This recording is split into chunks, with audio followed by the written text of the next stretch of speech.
So we're going to read Harry Potter and the Chamber of Secrets, Chapter 1, okay? Mm-hmm. Not for the first time, an argument had broken out over breakfast at number 4 Privet Drive. Mr. Vernon Dursley had been woken in the early hours of the morning by a loud hooting noise from his nephew Harry's room. "Third time this week," he roared across the table. "If you can't control that owl, it'll have to go." Harry tried yet again to explain. "She's bored," he said. "She's used to flying around outside. If I could just let her out at night."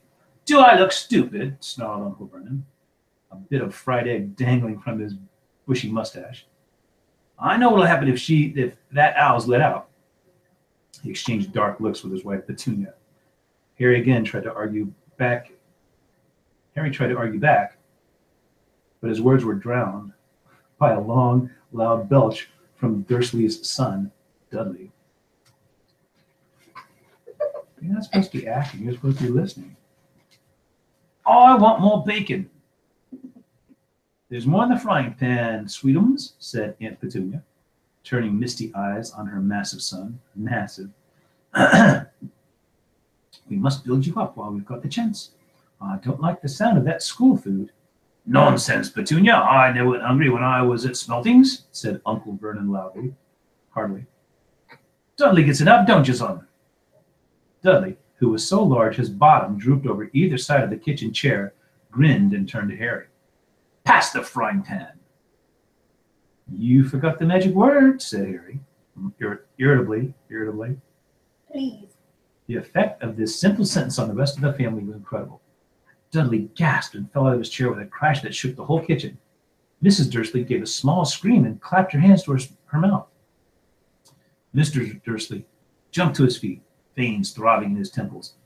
"I meant please," said Harry quickly. "I didn't mean—" "What have I told you?" thundered his uncle, spraying spit all over the table. "About saying the M word in our house?" "But how dare you threaten Dudley?" roared Uncle Vernon, pounding the table with his fist. I warned you, I will not tolerate mention of your abnormality under this roof." Stop. Harry stared from his purple-faced uncle to his pale aunt, who was trying to heave Dudley to his feet. "All right," Harry said. "All right." Uncle Vernon sat back down, breathing like a winded rhinoceros and watching Harry closely out of the corners of small, sharp eyes.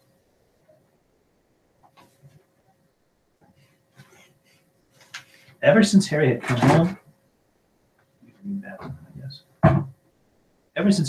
home, for summer holidays, Uncle Vernon had been treating him like a bomb that might go off at any moment. It's not that. He was as not normal as it was possible. He was as not normal as it is possible to be. As a matter of fact, he was as not normal as it is possible to be. Harry Potter was a wizard fresh from his first year at Hogwarts School of Witchcraft and Wizardry. And if the Dursleys were unhappy to have him back for the holidays, it had nothing to do with. It was nothing to how Harry felt. "I am butchering this thing,"